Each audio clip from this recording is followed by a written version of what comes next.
Hello, so I will begin with providing you some context for my unit of music. We'll be specifically looking at the elements of music which are within the Victorian curriculum throughout all years of high school. The specific curriculum that I'm referencing is VC2AM U8D01. So, breaking that down into parts, essentially, it is practicing listening and instrumental and theory techniques to change the elements of music to create a cover song, which is a different expression of music that already exists. And specifically, modeling these two lessons around like a version from Triple J. After doing several units already in the year seven and eights have already explored the elements of music, and I will be recapping that, recalling that information in their lessons, particularly in lesson one.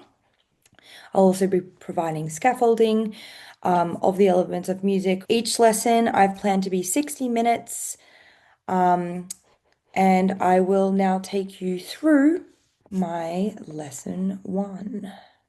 Got a bunch of resources, mostly YouTube videos, and I also have some references to the elements of music posters.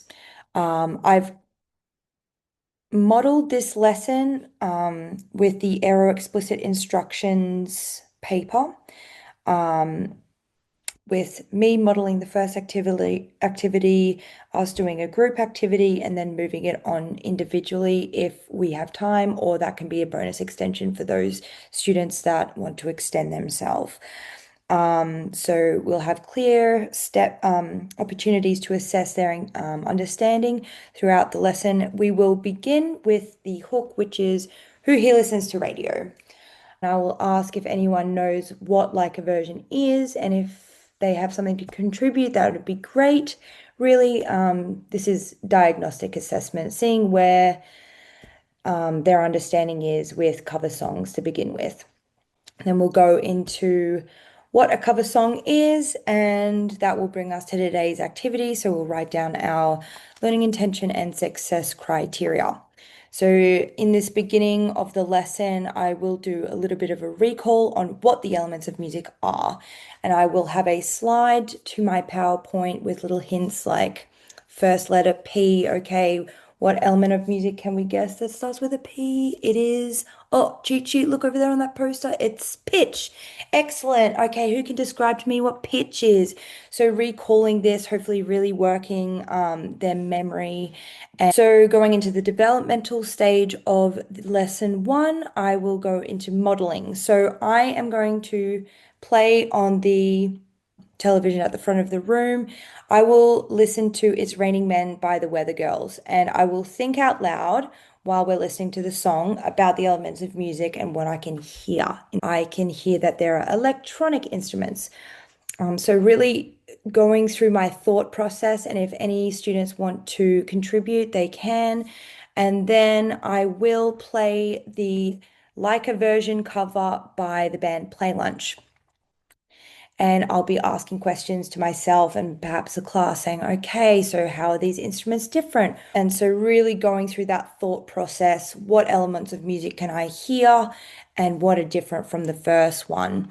And really discussing with the students if they wanted to add anything, did they have questions, forgot what timbre was, really having engaging questions to yeah, for formative assessment throughout that I do process.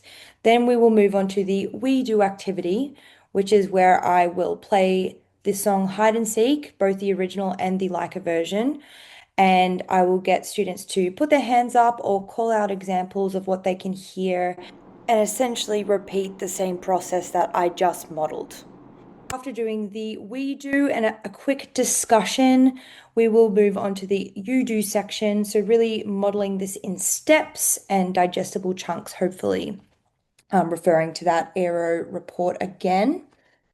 I also really liked Vygotsky's concept of group work and learning as a social activity. So that's why I've involved a lot of discussion and interaction. We're also listening to music from a diverse range of peoples, both gender and cultural background.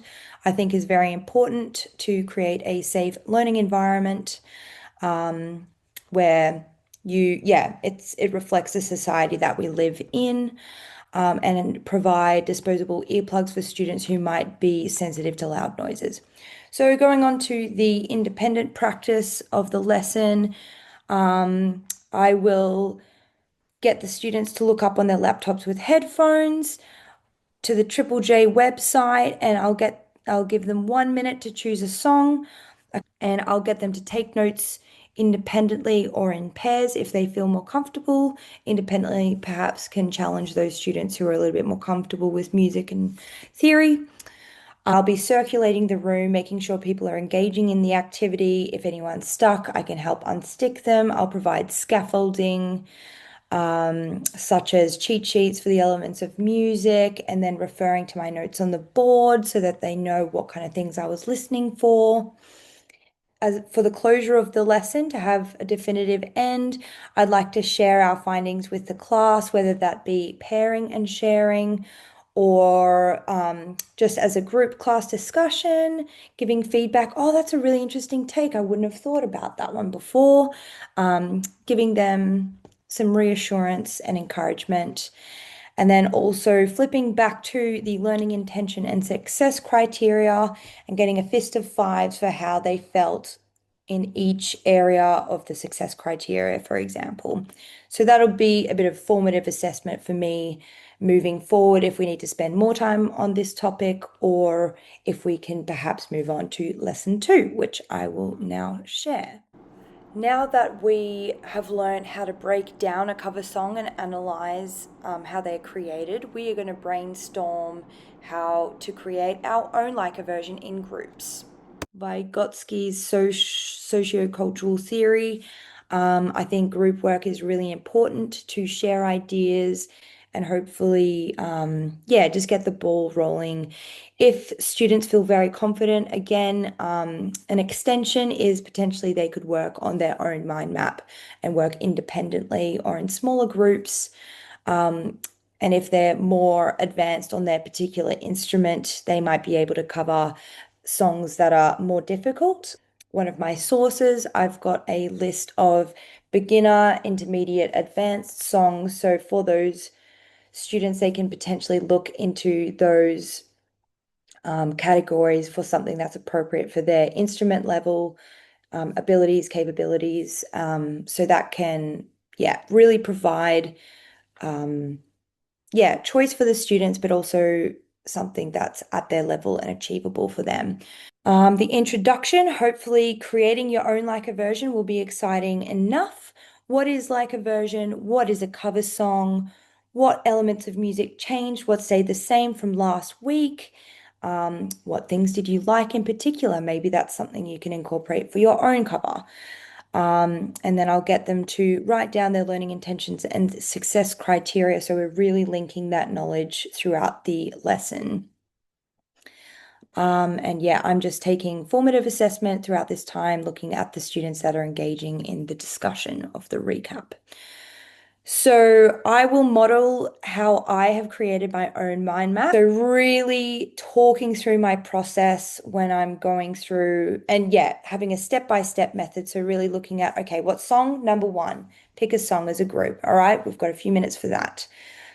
All right, we've got our song. Next is what elements of music. Discuss with your group. Choose which elements of music you'd like to incorporate, and that will be your 2 sub bubbles. And then from there, that's when you can really get creative and brainstorm how you're going to change that element of music from the original. So I will be again circulating during the activity, monitoring students and hopefully making sure that they're all engaged, ask if I need help or if anyone needs some ideas or extra scaffolding, and provide that for them.